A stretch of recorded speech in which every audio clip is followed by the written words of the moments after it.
send regards and appreciate the interest that this attendance today demonstrates in today's topic, which is an important one and a timely one, focusing on non-military alternatives, approaches to the problem presented by terrorism.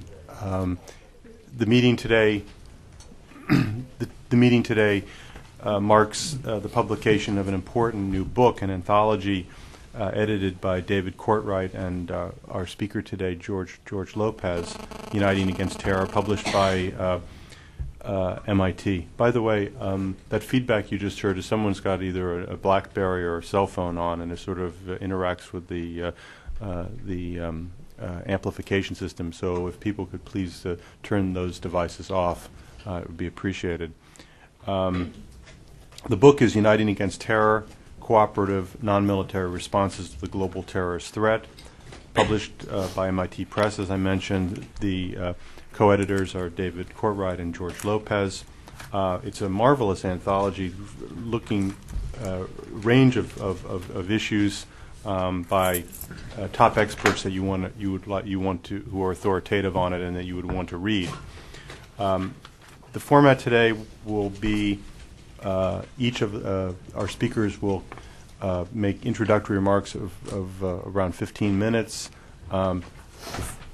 George Lopez will lead off with an overview of the project, and then Ambassador McNamara will follow with a presentation on his case, which focused on a fascinating one, Libya.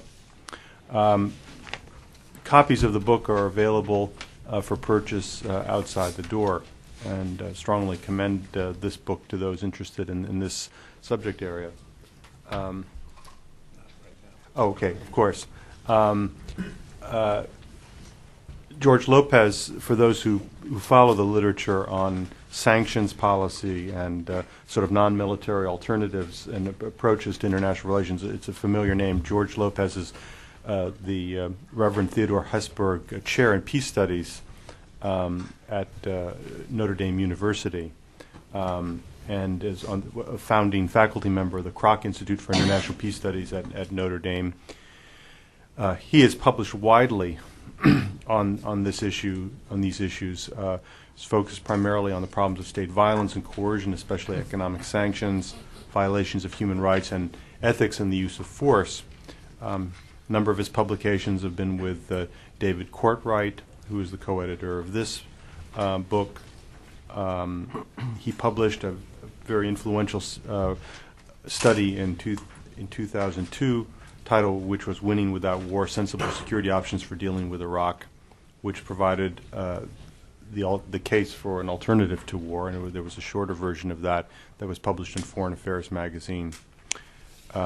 Ted McNamara is one of this country's senior diplomats. He served in a variety of posts as Assistant Secretary of State for Political Military Affairs. He was our ambassador to Colombia, Special Assistant to the President, and Ambassador at Large for Counterterrorism, Special Negotiator for Panama. He retired from the government in the late 1990s, but after 9/11 was called back into service, initially as a senior advisor to the Secretary of State on terrorism and homeland security, and currently as a senior advisor to the Director of National Intelligence. And as he just pointed out to me, he is speaking for himself and not for the DNI today. So with that brief introduction, let me turn the floor over to George Lopez, and then he'll be followed by Ted McNamara. And then we'll open up for comments and questions.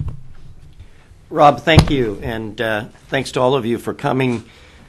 In particular, a thank you to our larger host, Lee Hamilton, who graced us in this book with a marvelous forward from his own expertise on dealing with the problem of terrorism. And we were delighted to host in the spring of 2004 on this topic at the Kroc Institute at Notre Dame.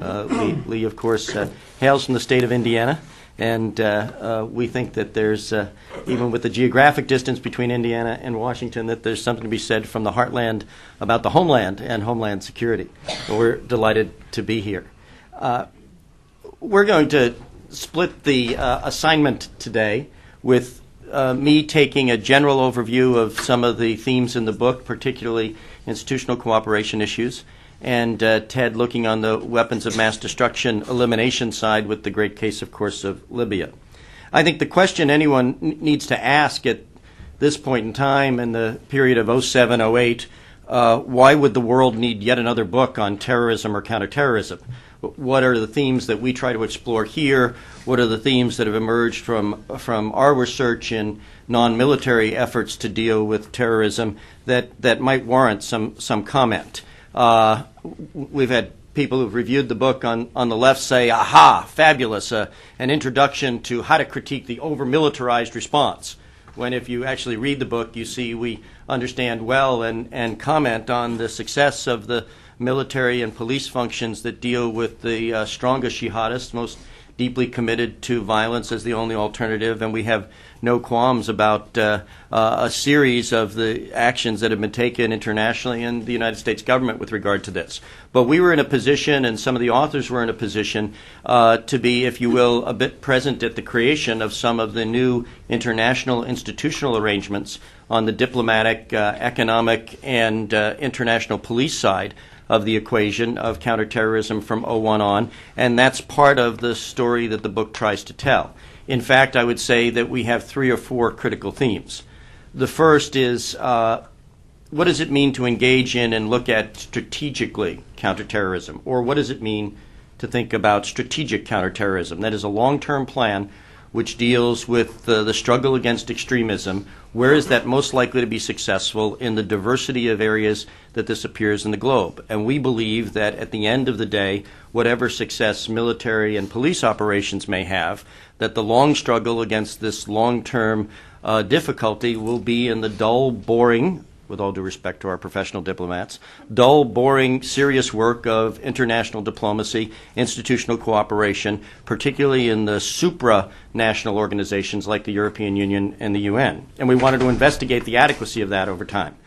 The second is to tell a bit about the untold story about the UN at a time when the United Nations particularly was getting bad press in this country, and our experience after 2000 and 2001 is that the United Nations Security Council wasn't doing a bad job, actually, with regard to some of its work in counterterrorism and control of weapons of mass destruction. And the third was the opportunity through the expertise of people who were, like Ambassador McNamara, willing to contribute chapters to look at the success of international cooperation and diplomacy in the control and rollback of weapons of mass destruction. I'm going to take a look at the counterterrorism side and suggest some ideas that emerge from the book and allow you to comment and speak from your own areas of interest and expertise. As Rob mentioned kindly in the introduction, David Courtwright's and my work throughout the 90s focused a great deal on economic sanctions, and we worked in particular with the UN Security Council and often with the U.S. government on the sanctions on Iraq, and also watched the emergence of what was called the UN 1267 Committee, which imposed sanctions on the Taliban regime long before September 11th. And in fact, then later in 2000, named Osama bin Laden directly as a target of targeted financial and travel ban sanctions. Our expertise in that area led us to encounter a number of hard-working diplomats, not the least of which was Sir Jeremy Greenstock, the British ambassador to the UN Security Council.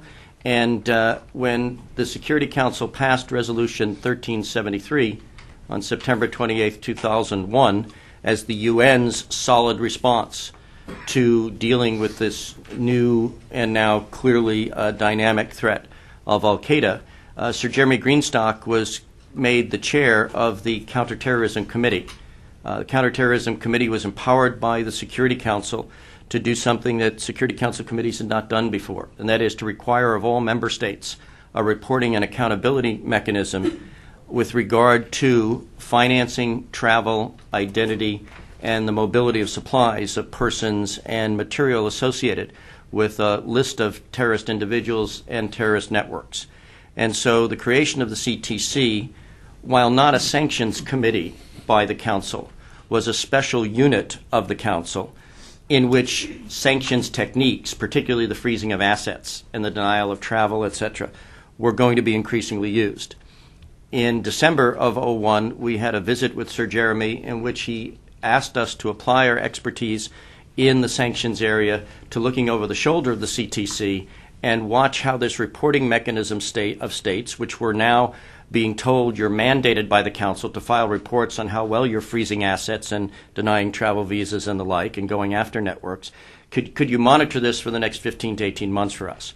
And we engaged in that enterprise and looked at the strengths and weaknesses of the CTC, reported back to Sir Jeremy and the Council, and then watched with interest as bureaucracies are wont to do, and the Security Council and the UN system is often seen as a particular kind of bureaucracy, as the folks who were in the 1267 committee, the anti-Taliban committee, began to jockey for position because many of their people originally listed in their area were also being pursued by the CTC and CTC-related actions.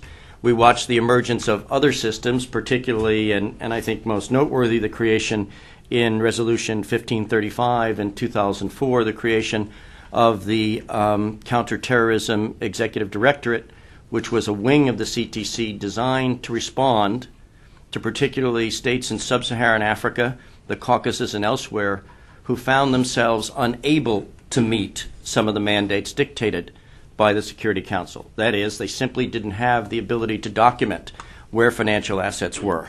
They didn't have the ability to have in place sophisticated travel ban systems in ways that they could account for what was going on within their states.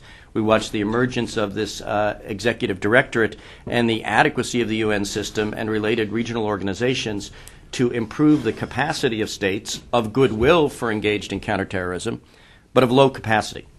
And we became convinced over time that after the diplomatic dialogues about the adequacy of the UN's greatest work in this area was the ability to be a trainer and empowerer of local groups, particularly groups like the Australians, which decided that it was their work and assignment in Southeast Asia that was going to improve the overall capacity of the regional system, to run workshops, to begin to bring in new technology for tracing terrorists, to begin to hold accountability meetings for bank executives and others in tracing foreign terrorist assets.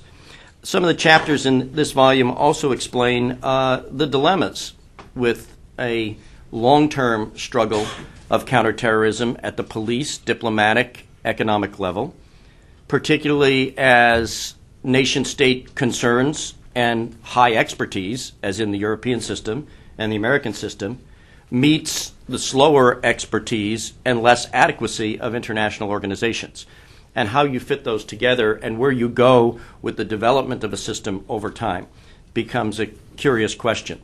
I think it's fair to say that in our discussions with many people in this town by '05, '06, many people felt that the great boost that the UN CTC gave to the counterterrorism effort had probably run its course.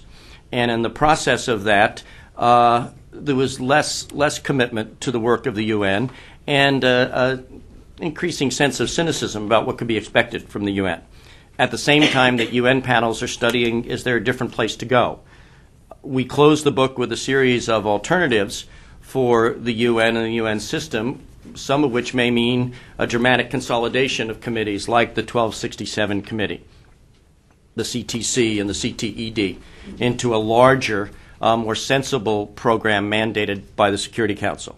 We also raised the issue of the creation of a special undersecretary for counterterrorism, who would be a major point person of high stature to interact with member governments on this issue. The possibility has also been raised about whether or not an IAEA-like organization, sophisticated expertise, intelligence sharing of the kind that's been successful in the nuclear area might be grafted onto the pursuit of counterterrorism.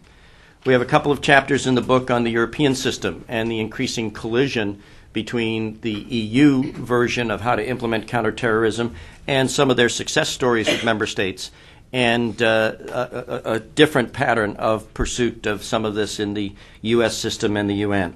The second part of the equation, of course, is not only the pursuit of groups that are engaged in these activities, but also the control of the most damaging and difficult material. And we felt in a couple of chapters, one in particular by Ambassador McNamara, it was important for us to explore whether or not the mechanisms of international cooperation were at least having as much success as other mechanisms of control.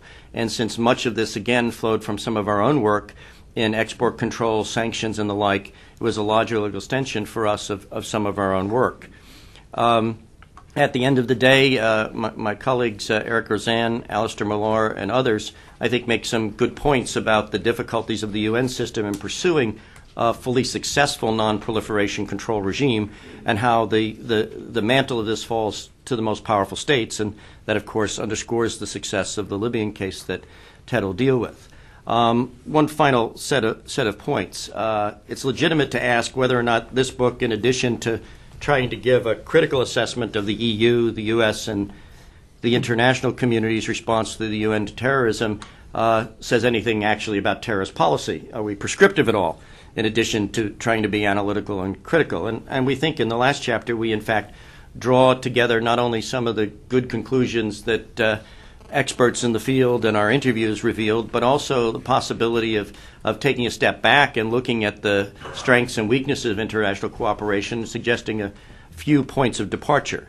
The first and the most important, I think, is, as you well know from some of the best literature and analysis in the field, we need now, 6 years after 9/11, to distinguish between core jihadists of an al-Qaeda variety and regional cooperators, collaborators of what might be called best circumstances for them, but of a quite different history and character, with whom maybe not only law enforcement may be more effective than military means, but a wider political framework for prevention and particularly attacking the problem on the demand side of recruits may be in order.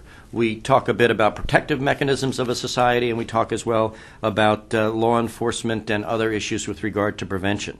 One of the things that I think is particularly useful in our treatment at the end is that we do believe, as we get further and further into the, quote, war on terror, the issue may be how you translate war to the more everyday, boring things of legal, diplomatic, and economic cooperation that will put this extremism, and particularly its manifestations in bombing, on page 43 of the newspapers rather than on page 1, because it's increasingly infrequent over time.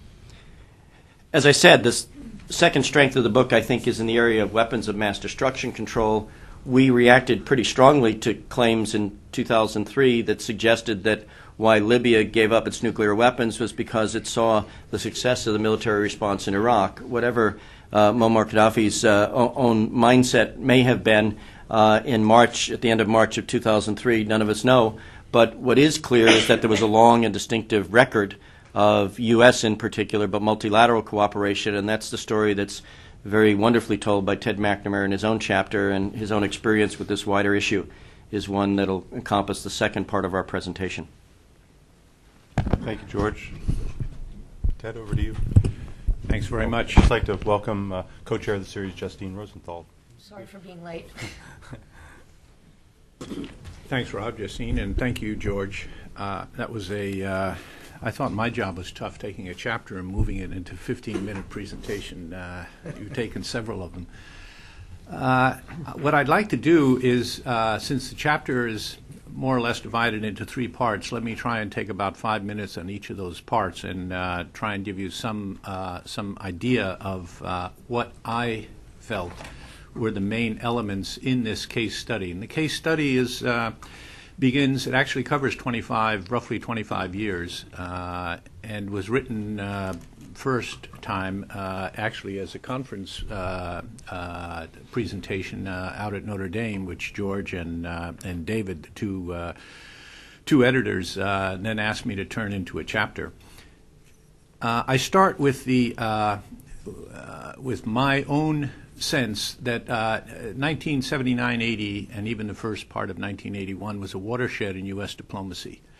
That in fact, the beginning of the Cold War now, in retrospect, none of us saw it there at the time, began in 1979 and 1980. And one can see a very slow transition from Cold War diplomacy to post-Cold War diplomacy during the 1980s. it was a difficult transition period. We made a lot of mistakes. We made had a lot of successes, but the Libyan case is one in which we started out with not being very successful at all and wound up being quite successful in the 1990s.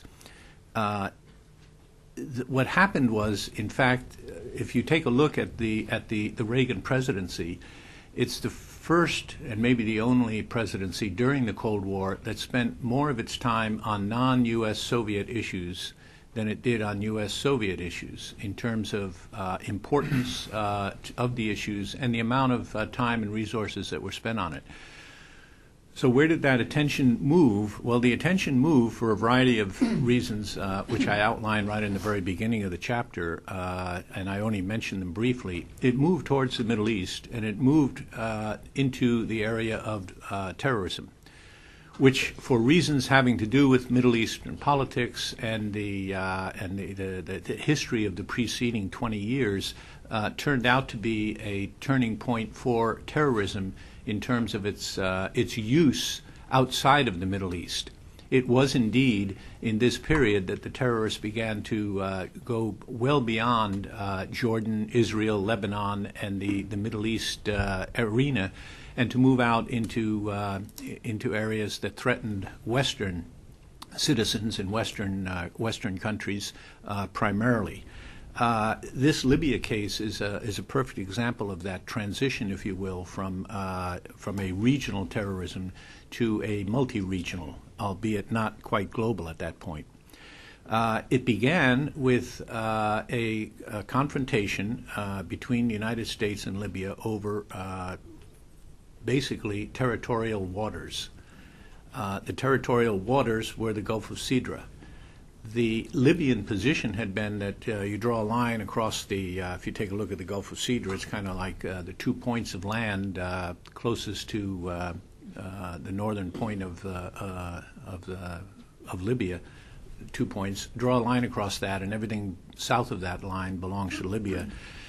This interfered directly and immediately with U.S. Sixth Fleet activities in the Mediterranean, since the only other place that they could have sailed and done their exercises would have been very close to and in shipping lanes. So it was bound to create a bit of tension between the two countries. In fact, just about every other country in the world besides Libya rejected the Libyan claim.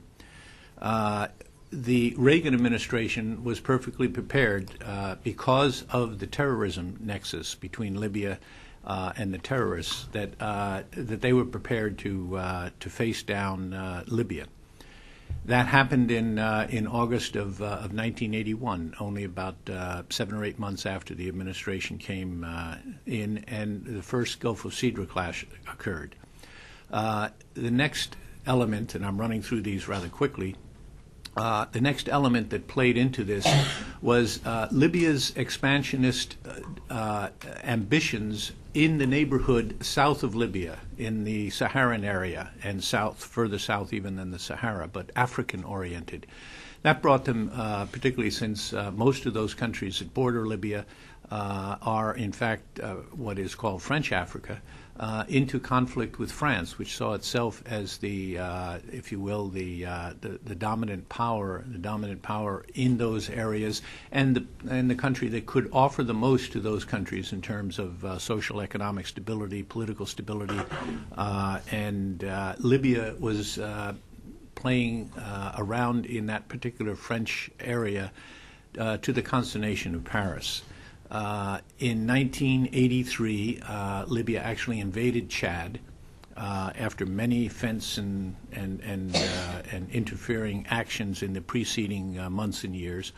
That only added to the problem, because for the French to be effective, they had to work with the United States, since the United States had the type of air transport and everything that could bring military equipment into support the Chadian government of Isanabre.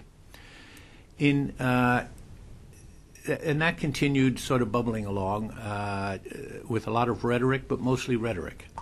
and the Chadians and the Libyans were occasionally in actual combat. More often, it was a relatively quiet war in those first few years. Later on, it got much hotter. In December of '85, the next major event occurred, and that set off a whole chain of events. In December of '85, the Abu Nidal organization went to the Rome and Vienna airports in December of 1985 and basically shot up the airports around the El Al counter and around American airlines and European airline counters. They killed a number of people and pretty well shocked Europe with the activity. Very much shocked the United States, and killed some Americans, Europeans, Israelis, and others. That attack caused the Reagan administration to invoke the IEEPA. It's the Emergency Economic Powers Act, which gave the president the authority to basically invoke unilateral sanctions against a country. Reagan did that against Libya in January of 1986, as I point out in the chapter, without very much consultation with the allies. And as we'll see over the course of, I think, today's conversations, unilateral sanctions, particularly those that are not consulted in advance in order to prepare the ground and strengthen the sanctions to the extent unilateral sanctions can be strengthened, is probably not the right way to go. But again, a post-Cold War scenario, a post-Cold War problem, and yet we're still in the 1980s and the Cold War. So we have some learning to do there. The result of that was that by March of 1986, there was a second Gulf of Sidra incident. And that one was more serious than the first one, although still, if you will, an incident as opposed to any true attack by one side on the other. But it led in April to, since Libya suffered dramatically in that particular event, as they did in the first Gulf of Sidra incident, but the U.S. suffered very little at all, other than the loss of maybe some fuel and flight time that they might otherwise have enjoyed. The result was that in April, about a month later, there was a terrorist bomb explosion in a disco in West Berlin called the La Belle Disco. The United States and President Reagan publicly blamed Libya for it, and in fact explained in great detail how intercepts and monitoring of Libyan activity in and around Berlin demonstrated that Libya was the direct cause of that explosion. Within less than 2 weeks after that, about 10 days later, the U.S. conducted a rather substantial air attack on Tripoli and Benghazi. That was April 15th. That resulted in a substantial loss by Gaddafi of military equipment, military bases, and in fact his own residences were bombed, and he apparently, or at least claims, I'm not sure it has ever been fully documented, lost a child. It appears to have been an adopted child of a cousin or a brother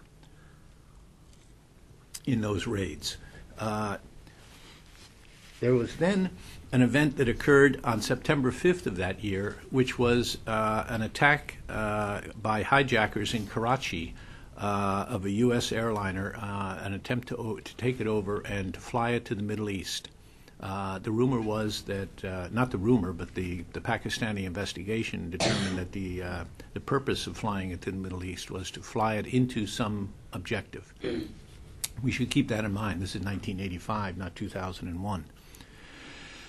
So in that hijacking, it went awry primarily because the crew of the aircraft had just practiced on an emergency escape chute, and the cockpit crew managed to get out of the aircraft before the hijackers really got themselves fully in control while it was on the ground. refueling on its way to Frankfurt and ultimately New York. And the result is that the plane stayed there while the Pakistanis figured out what to do and the hijackers tried to figure out what they were going to do. No crew, hadn't been refueled, etc. And in the end, there was a forceful takeover by the Pakistanis in which the hijackers began killing indiscriminately the passengers on board the plane. About 22, maybe 22, 24 of them were killed, 3 of whom in the end were American citizens. That was initially blamed on Syria, primarily because the hijackers came from Syria. And indeed, there was heavy Syrian involvement. The Pakistani investigation determined that Syrian involvement was there, and in fact sent a letter to the Syrian Prime Minister asking for an explanation for why the Syrians seemed to be involved in this. And I don't have time to go into it now, but an interesting turn of events occurred which resulted in Syria kicking the ANO out of Syria as a result of this. To go on, there was a series of what George Shultz referred to as the tit-for-tat, a tit-for-tat approach with respect to dealing with Libya. It ended with the final tit-for-tat about a little over a year and 3 months later with the downing of Pan Am 103 over Lockerbie, Scotland. That occurred 1 month before Reagan left office in 1988. And as I say in the chapter, this was Gaddafi's parting shot at his nemesis, Ronald Reagan. Initially, that was seen also to be Syrian. But like the Karachi hijacking, which appeared initially to be Syrian, it also now is very clear was Libya. There was heavy Libyan involvement in the Karachi event, and Libya was the sole one responsible for Pan Am 103. I come to the conclusion that Ronald Reagan's policy with respect to Libya was a failure. That what we were left at the end of 8 years of this tit-for-tat was a great tragedy. The policy was designed to stop Libyan terrorism, didn't do that. It was also designed to overthrow the regime. There were several statements by top Reagan administration officials that they wished to see the Gaddafi regime overthrown. That didn't happen. Why? I think primarily, and I go into some detail in the book on this, it was a failure of having an overall counterterrorism policy that described what one would call an endemic problem, a persistent problem, and treated it as a series of incidents, a series of individual terrorist events, rather than seeing a concept, taking the concept to another level and establishing an overall terrorism policy that would incorporate measures that would be effective against Libya. That was not done effectively, and for that reason and several others, the U.S. Failed in their efforts in the 1980s to achieve their objectives. So we now turn to the second phase, and I'm going to go through this even more rapidly. I see I have to. The Bush administration came in to office and was looking for a more successful way to deal with Libya. They looked at it and came up with the option of multilateralizing the policy, multilateralizing the dispute. And this was a conscious effort on the part of the Bush administration. And full disclosure, I was on the National Security Council in charge of this policy at the time. But consciously to multilateralize the problem, to stop it from being a U.S.-Libyan dispute and turn it into a multinational one, which could have been done, for example, after the Rome-Vienna bombings. It could have been done after Karachi. It could have been done at a number of times during the preceding years, but wasn't. And they took as a unifying element for such a multilateral policy the fact that not only was the Lockerbie a U.S. UK problem, that it paralleled a bombing by Gaddafi, as it turned out, of the French airliner UTA over Africa. Came down in Niger, and like Lockerbie, everyone on board died. Both of those were designed to be untraceable, but because of exceptionally good forensic research and investigations by the U.S., the Scots, and the French, it was determined quite credibly, in fact, quite substantially, that Libya was the responsible party. What resulted from that was not another series of bombings or anything, but in fact going to the Security Council, an agreement by the three to go jointly to the Security Council and come up with a series of sanctions. As a result, within 6 months of the identification of Libya as the culprit, that is publicly the three countries proclaimed in September, October of 1991, that Libya was indeed guilty of both of those downings. Within 6 months, there were multilateral sanctions on Libya imposed by the United Nations. They're very interesting sanctions, and they are very important in the history of sanctions and also in the history of UN involvement in counterterrorism, because they did several things for the first time. First of all, they were the first Chapter 7 sanctions, that is to say, obligatory sanctions, not Chapter 6, which are sanctions that are highly recommended but not obligatory. And they were the first such sanctions, Chapter 7 sanctions, ever passed by the Security Council with respect to terrorism and with respect to a terrorist act. They condemned the act, and they required the member state, in this case Libya, to formally renounce terrorism and to demonstrate that it was opposed or had renounced terrorism.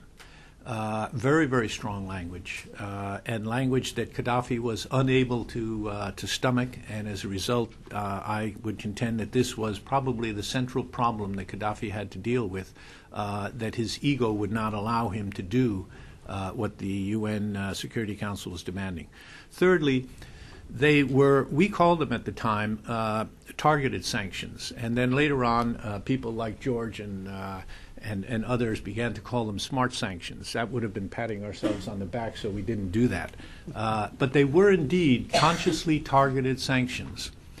They were targeted against those elements of the Libyan regime that in fact caused the problem of the two planes coming down. And they were specifically not in the first instance targeted on the oil industry of Libya, largely because the Europeans depended so heavily on that. We probably wouldn't have been able to get agreement in the initial phase. Later on, there was an agreement and some oil sanctions were imposed. But we went to civil aviation sanctions, grounding all civil and military aircraft of Libya. The only exception was for Hajj flights during the Hajj period. Second, it was an arms embargo, and it was a total arms embargo. And the third, and the one that has received the least attention, and in many ways was one of the most important ones, and that is diplomatic sanctions, in that it required states to reduce the size of the Libyan diplomatic presence in their country. Again, Chapter 7, so they had to do it. Most countries did so. In fact, many were looking for an excuse, and they found this a very useful tool to use. The reason it was so important was because we, the Brits, the French, and others, went around and explained to various countries who they probably wanted to get rid of.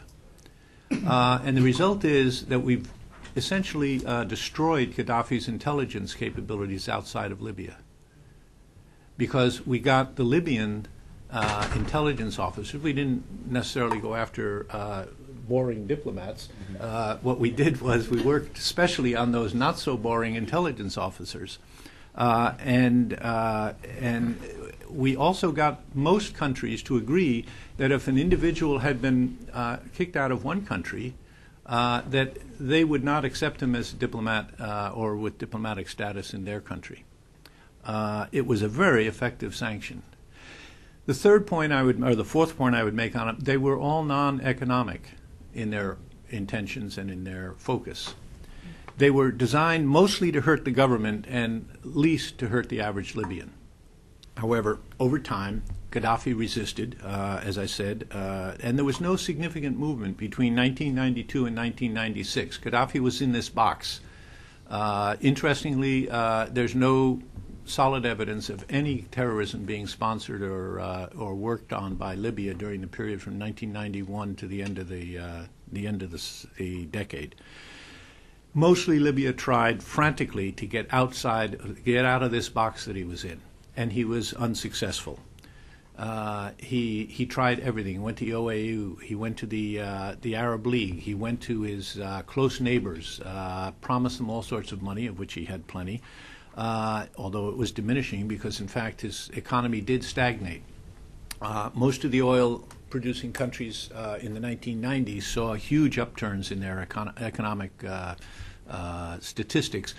Libya didn't see much of a downturn, but it was slight. It mostly saw it flat.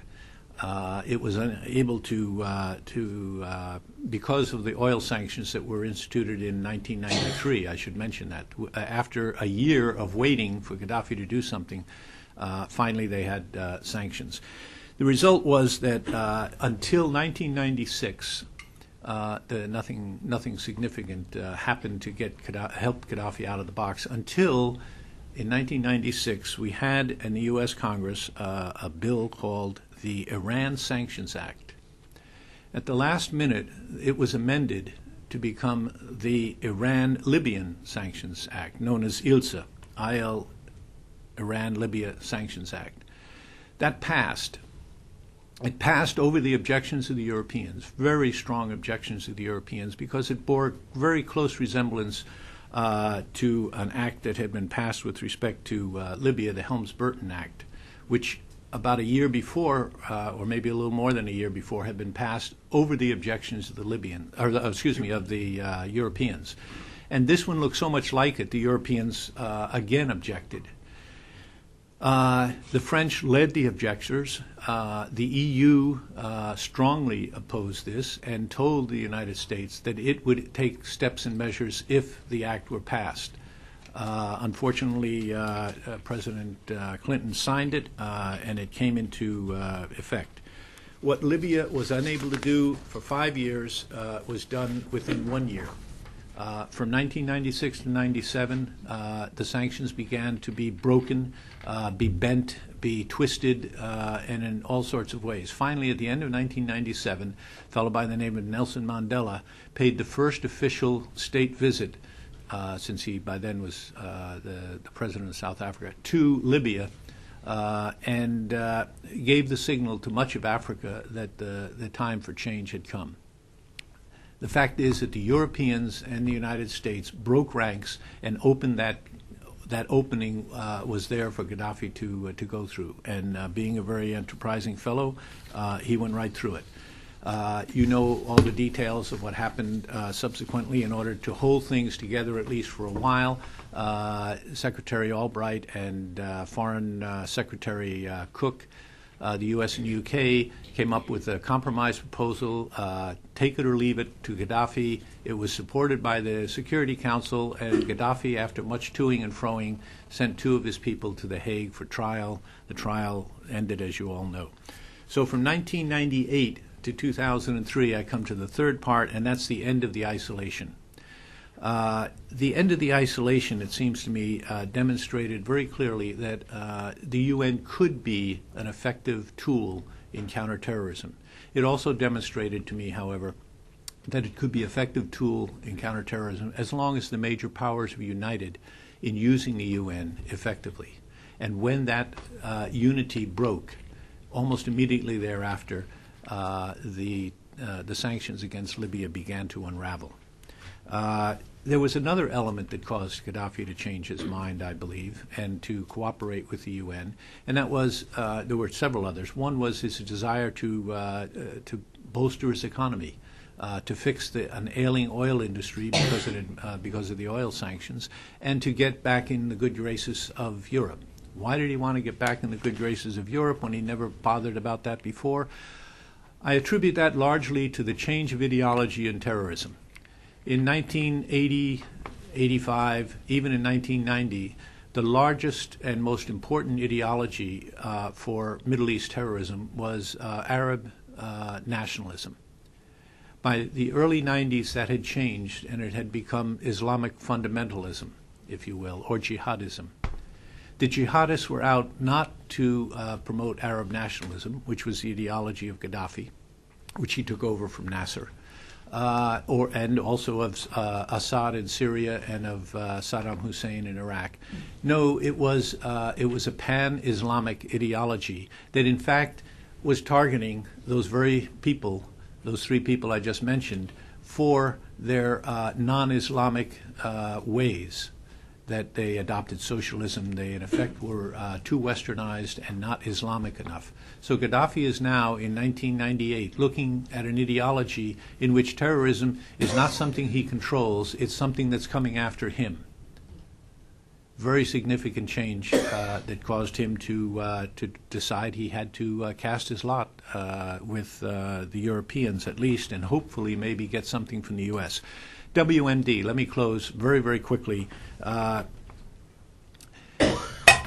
The UN sanctions kind of prepared the ground for Gaddafi when it came to WMD. You'll remember the sanctions had only to do with terrorism and not WMD, so he could keep his WMD program since there was nothing the UN just simply didn't address them. The United States and the Europeans, though, wanted to see his programs be brought to an end, and I think when the discovery of the aluminum tubes and centrifuge equipment that was being shipped to Libya was revealed, and the AQ-Khan network was revealed, and Gaddafi's role in that AQ-Khan network was revealed, I think Gaddafi had to make a choice. Do I hold on to my WMD, which isn't very good, it's not going very well, it's very expensive, it's hard to hide, and do I do that and sacrifice, remember this is 2003, 5 years of effort to get myself on the right side of what I think the line I've got to be on the right side of?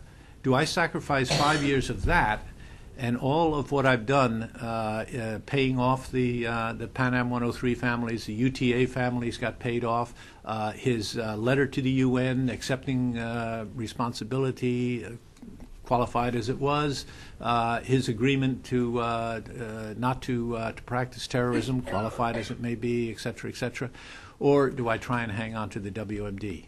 And I'm sure that he also took into account the fact that they attacked me back in the 80s, and now we've got them going after Saddam Hussein. I think I made a good choice in 1998, and I'll stick with it. So he gave up his WMD. With that very long run through, I turn the floor over. Okay. Thanks, Ted. Let's open it up now for comments and questions from the floor. If speakers could please identify themselves. Yes, sir. Yeah. Oh, here comes the microphone.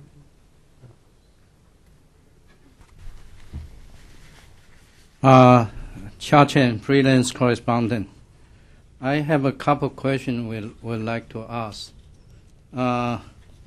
As to the fight terror continuity of U.S. fighting terrorists, do you think it's quite continuity from Reagan administration to Bush father to Clinton and to Bush's son? And second is this: how closely work between U.S. and U.K. and is there progress closer or progress less? Why don't we leave it at two? You know, that's we got quite a few people have questions, so could we limit it to two questions? If we have time, we'll come back to you. Okay, thank you. Thank you.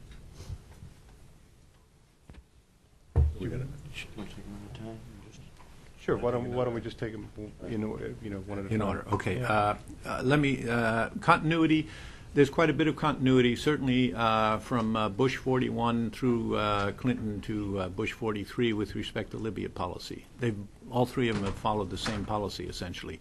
That is one of a forceful negotiation, not use of force, but threat of the use of force. I should say that when we went around to talk to the Europeans about sanctions back in 1991, we always assured them that if sanctions didn't work in a peaceful resolution, we did not take off the table the possibility of the use of force against Gaddafi.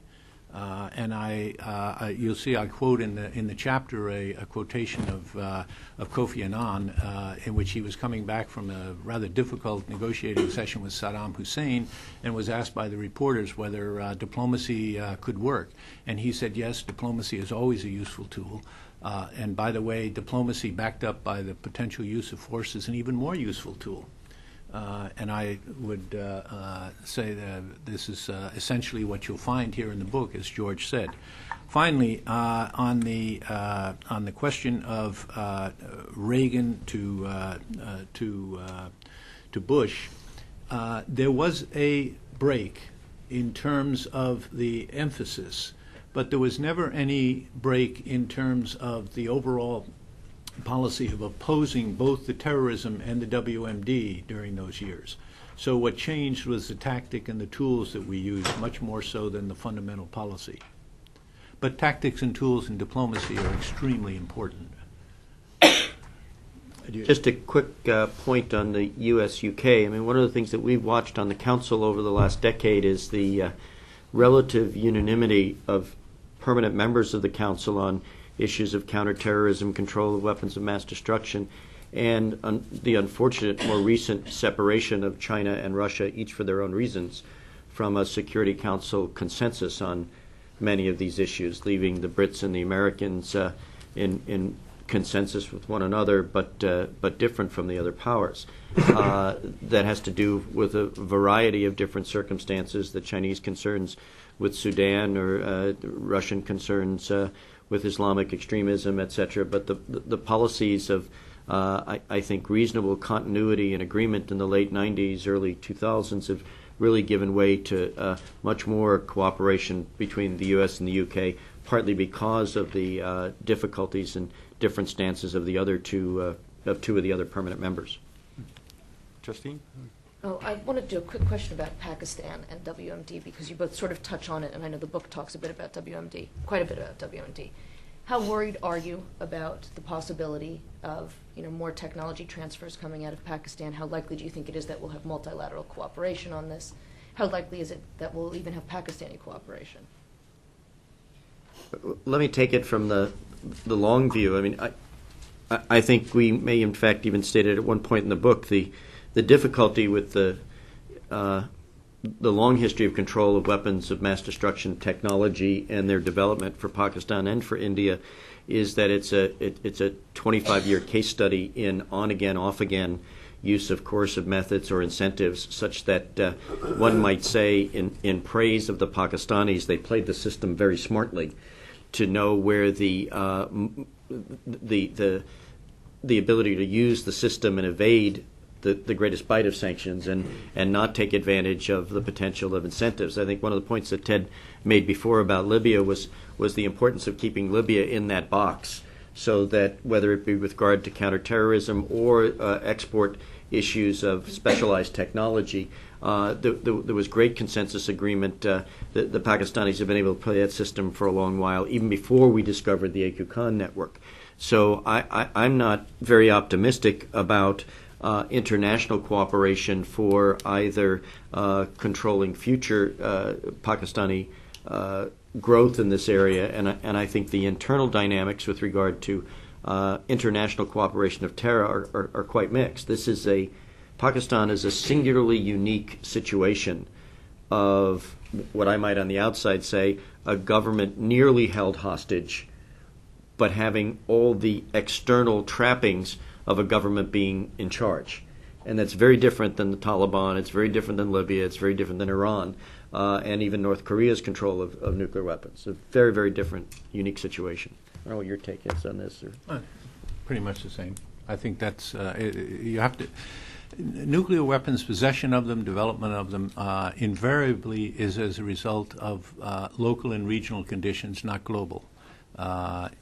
Even the U.S. Soviet back in the 1940s had to do with the bilateral relationship between the United States and the Soviets. If you look for proliferation of nuclear weapons in particular, but of WMD generally, you've got to look. All politics are local. That's true, and that's true of nuclear weapons and WMD as well as other weapons. Yes, gentleman in the back. Yes. Thank you.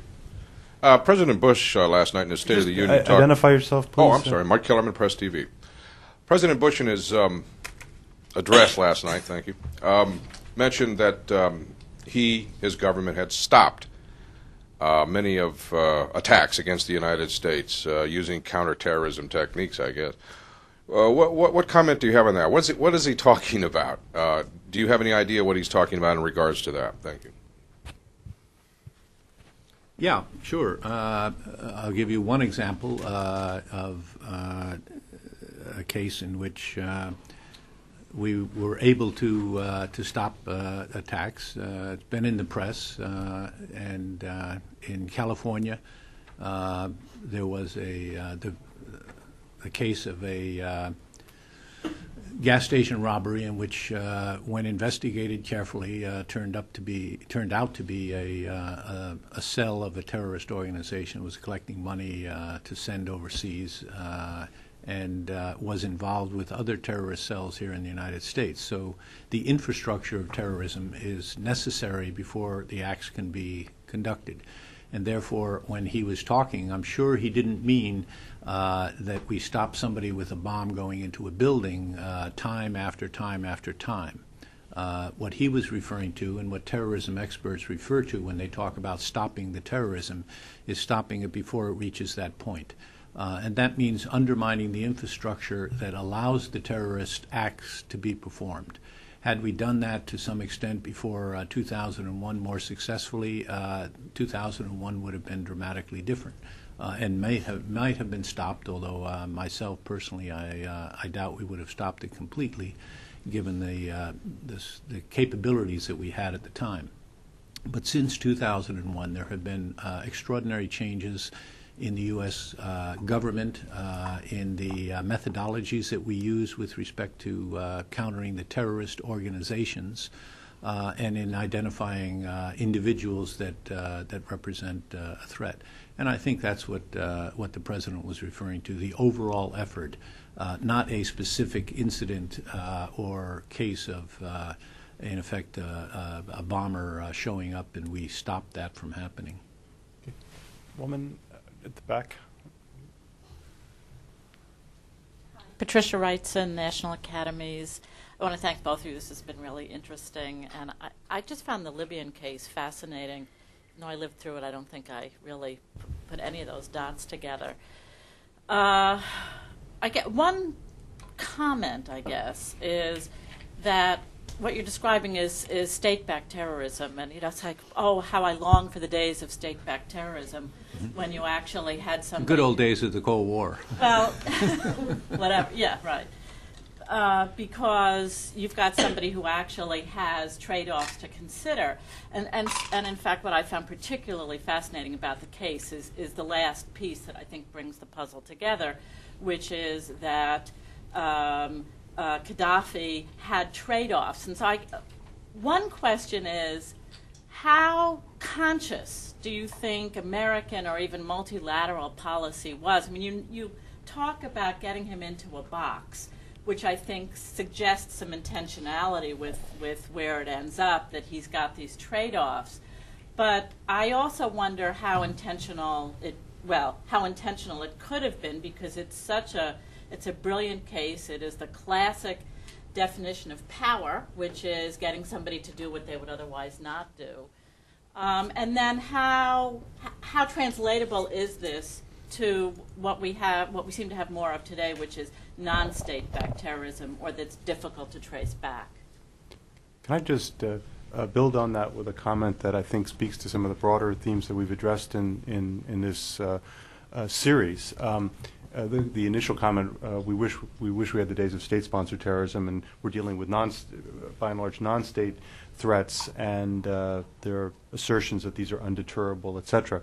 But looking at your book, and I've had the opportunity to not cover to cover, but go through it, many parts of it, is that what comes through to me is how much of it is it's a, so to speak, a Westphalian approach. You focus on the centrality of the state, and that if we get it right, so to speak, on the state level, if we can get sponsors out of the business, and the problem of state sponsorship is a declining one, as the DNI has pointed out, and if we can get passive sponsors that turn a blind eye to activities on their territory to no longer be passive, and develop capacity, and this is probably the hardest tranche, develop capacity in states that don't have them to enforce their sovereignty. In a sense, what's going on in stateless zones is that you have states that can't project state power. If we can get it right on the state level, it doesn't eliminate the problem of the non-state, but it goes a long way in getting us there.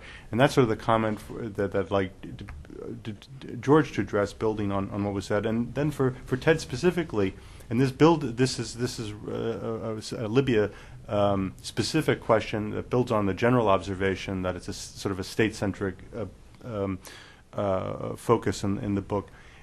You mentioned that in the Reagan administration there was an emphasis on trying to change the regime, and I don't think you quite kind of came full circle on that, in terms of getting the Libyans to yes in your final phase, because it seems that the crux of the Libyan deal, on the WMD piece at least, was that the United States was willing to take yes for an answer, and which we were not prepared to do in the case of Saddam Hussein, that we took a regime change off the table to get a change in Libyan policies.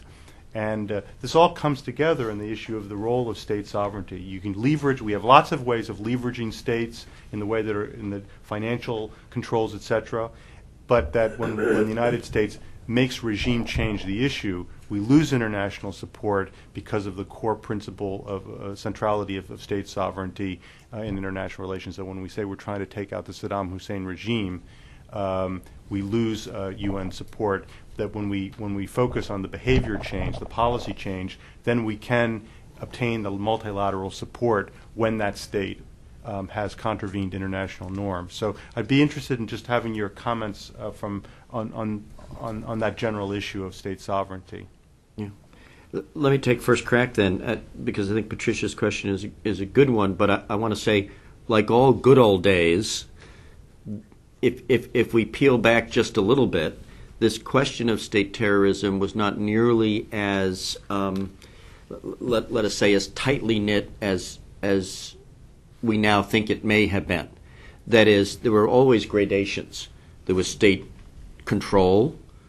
There was state sponsorship of groups that, in fact, may not have even been resident within the state, but who had the means and had the sort of plausible deniability for making sure the sponsor wasn't held fully accountable. There was state-affiliated, and there were states that were willing to provide rewards after the fact when they found a beneficial event had occurred. And under those conditions, one of the things that I think comes as a lesson for now is the notion that the independence of the client group that was employed was always stronger than state sponsors in the 70s and 80s were willing to admit. But the new terrorism puts that boldly in the face of potential state sponsors. And that it's important, I think, to see in changes in the Caucasus and the Middle East an understanding of the notion that at the end of the day, the state terror and sponsorship issue and its confrontation with the new terrorism is really about governance. Ted put it before within the context of Gaddafi's understanding this was not Arab nationalism anymore, it was something else. But it's about governance, is that the ideology and the direction of the new terror is essentially anti-central government. And that under those conditions, the interesting meeting point for messages like we have a pro-democracy agenda and the work that international bodies can do is that solid, accountable, transparent, effective capacity-building governance measures increases security against both transnational terrorism, but also can be rights and democracy promoting. That there's not an antithetical dynamic there in ways in which there were arguments about state terror control in the 70s and 80s, that if you were going to wrest control from state terrorists, you either had to engage on the outside by regime change or on the inside by a stronger amount of control that probably, because of the support for state terrorists at one level, needed itself to be repressive. I think there's a different meeting point of that now in ways that can be best understood if we understand the multiple layers of state terror the way it actually unfolded in the 80s. Yeah, I would agree with George. Let me just add a couple of points. It seems to me that and we're talking about this new 20th century world that we're walking into, that some of the old truths will help us here just as well as they did in the past. And that is that coalitions and alliances, coalitions, coalition partners are essential elements if we're to be successful. I often tell my students that since the time of Alexander, no great power has remained a great power except at the head of a large coalition. And I think that's true. The Alexandrian Empire, the Roman Empire, they were all basically coalitions in which the central and dominant power and authority made arrangements with local, again, all politics as local authorities, so that everybody benefited from the arrangement. Second is that we did in the Cold War, and we did operate that way during the Cold War. That's patently obvious. The second is that the mix of hard and soft power, to use Joe Nye's phrase, is very important in the tactics, but also in the overall strategy that you apply against terrorism. Hard power should be kept in reserve until it's really, really necessary. Soft power is the most efficient economically and also politically, socially, and in other ways. We have to find the mix. We are now, I would argue, in an ideological war that is not dissimilar to the ideological war of the Cold War period. It's a different ideology. And the tools that we learned to use in the Cold War had to be balanced. We went through a period from about 1945 to 55 where we were establishing institutions, we were making adjustments, we made mistakes, and we had successes, etc.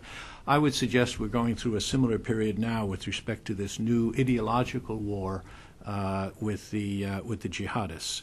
And the coalition of Islamic states has to be built. Just as the coalition had to be built in the 1940s. Governance, as George said, absolutely essential. The governance is, in fact, what will assist us. And if we can build up governance structures among states and even in some of the the failed state areas, we're bound to benefit and our adversaries are bound to suffer.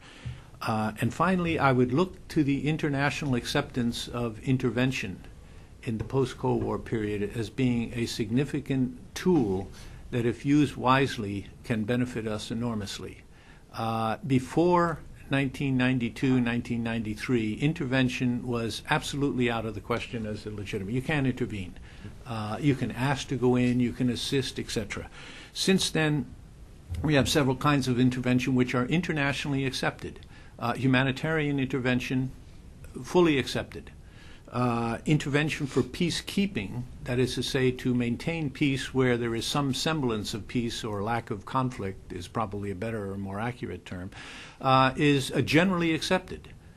Few exceptions where people feel a little uncomfortable about it, but basically peacekeeping, like humanitarian relief, that kind of intervention is okay. Then you get to peace enforcement, where the needle is really sort of zipping back and forth depending upon the particular case. peace enforcement is not as generally accepted, but some forms of peace enforcement are indeed acceptable, and they've been undertaken, particularly in Africa, where, particularly in cases where the government has completely fallen down, and what you have are civil war factions, none of which can claim any sovereign capabilities or sovereign rights. And then finally, we have something that's even more tenuous, which has been put forward by Marianne Slaughter and others, and that is the responsibility to defend. The responsibility to defend certain rights, human rights, and there's an obligation on the part of the international community to move in where rights are being flagrantly violated. That's not very acceptable on a general plane, but the fact that it's being discussed as an intellectually valid concept that needs to be developed is another tool that we have to look for in the new 21st century. So as I look at it, we're where we were in the 40s and the first half of the 50s in the Cold War. We're sorting through what are the tools that are most effective. How can we develop some of these tools?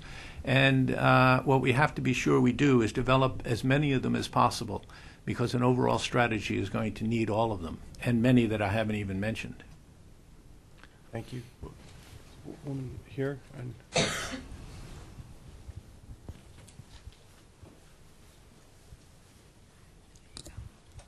Hi, Lisa Chantanay-Bedoya from USAID.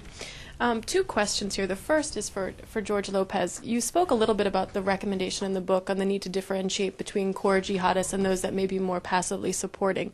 Also the need for law enforcement as potential prevention tactics and the need to attack the demand side. And I was hoping you could just explain a little bit more your perspectives on that prevention side.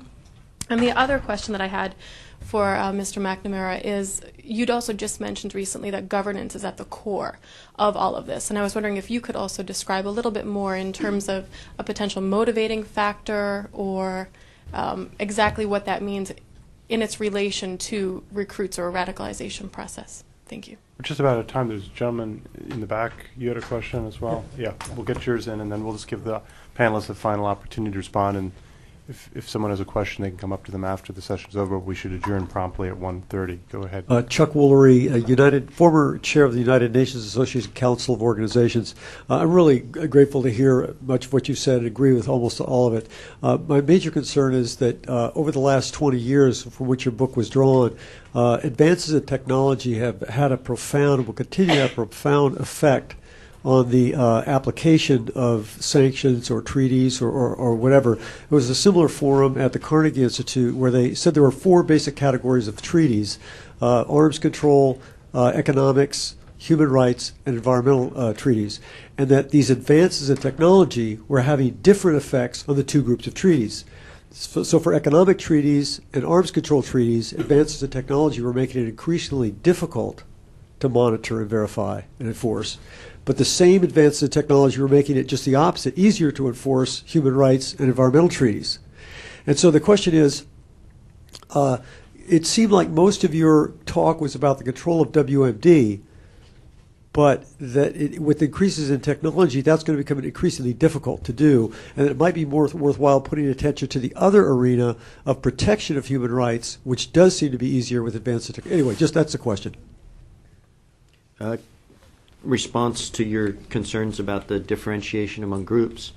I mean, I think that, this is where the rubber hits the road. This is the toughest thing for governments and particularly cooperative to do. One of them that we believe is necessary to explore is the difference between al-Qaeda as core network versus groups with now bridges to and some similar thematic connection to, but different operationally and different historically. So we would tend, at least Cartwright and myself, to suggest that you can still deal with a Hezbollah and a Hamas and some others on their own terms without recasting their approach to jihad as similar to al-Qaeda, and that our success tied to a resolution of local conflicts associated with that are different than the wider global struggle, with the wider global struggle taking on interesting proportions because it also exists within stable allies, as the Europeans are discovering. And our ability to be much more sophisticated with that also then moves to the preventative phase in the sense that, let's say listing and the cutoff of aid to groups. Our history of work is that as successful as sanctions may be, even more successful may be incentives and the appropriate mix of carrots and sticks. Rob mentioned before what you want is changed behavior. And we may need to re-examine whether or not changed behavior can be accomplished with some groups with that stricter engagement in the flow of carrots and sticks and a lighter military impact and approach to this than has been used in some areas. And that's where we want to drive at least the questions and the dialogue, if not the policy. Any final words, Ted? Just on governance, what I meant by how essential governance is that in the end, as the Soviets learned very early on, it's not enough to be revolutionary. You've got to know how to govern. And I think the great weakness of al-Qaeda, and I'm glad George has mentioned Hezbollah and Hamas, is that you have two very differing views among jihadists, essentially, as to what one ought to do and how one ought to organize themselves. Al-Qaeda has taken the road of, we are pure terror. We don't pretend to govern. In fact, they don't even have an articulated statement of what this new caliphate is going to look like. The other end of it is, or the other side of that among the jihadists, is that Hamas, only its goal is to control Palestine and to run Palestine as an Islamic state. Likewise, Hezbollah is to do the same in Lebanon, essentially. Both of them are therefore structured quite differently from al-Qaeda. They both grew up and gained their support and their adherence among the militants and their support among the general population through social action and political activities within the structure of, in the one case, the Palestinian Authority, and in the other case, the Lebanese state structure.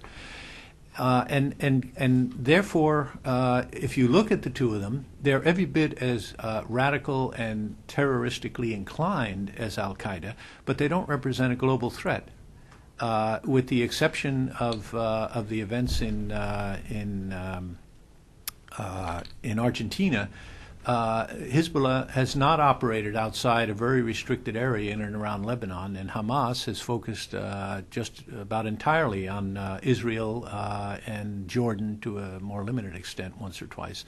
In other words, if you've got to govern, then you're going to look at the world a little bit differently. And what I meant by governance more broadly, beyond the terrorists themselves, is that there needs to be governance structures in places like, the Northwest Territories in Pakistan, Somalia, that failed states are part of the problem. We didn't have that many failed states during the Cold War because someone stepped in, either the East or the West, or in a few rare cases, some of the non-aligned countries would step in and keep the failed state from, or the failing state from becoming a failed state. That Cold War implement, that Cold War tool that didn't eliminate, but it reduced greatly the number of failed states is now missing. And somehow we have to find a governance mechanism, maybe through the UN, maybe through regional organizations like the OAU and the OAS and others, the Arab League, that there could be some new mechanism that replaces that capability that was there during the Cold War to establish governance structures when the governance structures were in danger of failing. Thanks very much. Before adjourning, I just wanted to mention that our next meeting will be on Tuesday, February 19th at a different special time, 9 to 10:30, and the speaker will be Daniel Byman, professor at Georgetown University, who will speak on his new book on counterterrorism, which